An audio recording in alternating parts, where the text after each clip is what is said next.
आवाज मानदेशाचा। दिल्ली येथील जंतर मंतरवर शांततामय मार्गाने उपोषण करणाऱ्या विद्यार्थ्यांवर 20 जुलै रोजी झालेल्या कथित पोलीस लाठी हल्ल्याच्या निषेधार्थ वडूस बार असोसिएशनच्या वतीने तीव्र निषेध करण्यात आला। या घटनेला जबाबदार असलेल्या दिल्ली पोलीस आयुक्तांना तात्काळ निलंबित करण्यात यावे, तसेच केंद्रीय शिक्षण मंत्री धर्मेंद्र प्रधान यांनी नैतिक जबाबदारी स्वीकारून राजीनामा द्यावा अशी मागणी संघटनेने केली।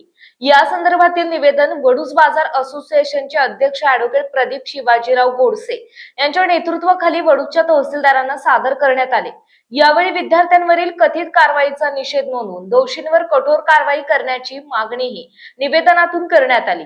नमस्कार, मी वडूस बार असोसिएशनचे अध्यक्ष ॲडव्होकेट प्रदीप शिवाजीराव गोडसे।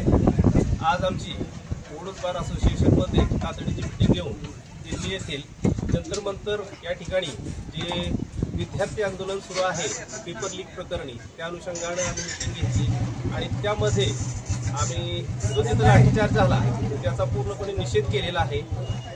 जे शिक्षण मंत्री आहेत धर्मेंद्र प्रधान यांचा राजीनामा द्यावा, लाठीचार्ज करणाऱ्या पोलिसांच्यावर योग्य ती कायदेशीर कारवाई व्हावी या अनुषंगाने आम्ही सर्व ठराव केलेला आहे। तो ठराव आज सर्व बार असोसिएशनच्या वतीनं तहसीलदार खटाव यांना दिलेला आहे। तर त्या आमची सर्वांची मागणी आहे की जो आम्ही ठराव दिलेला आहे या ठरावाच्या अनुषंगाने योग्य ती कायदेशीर कारवाई व्हावी आणि हा ठराव उच्च पातळीपर्यंत नेण्याची व्यवस्था प्रशासनाने करावी ही आमची मागणी आहे।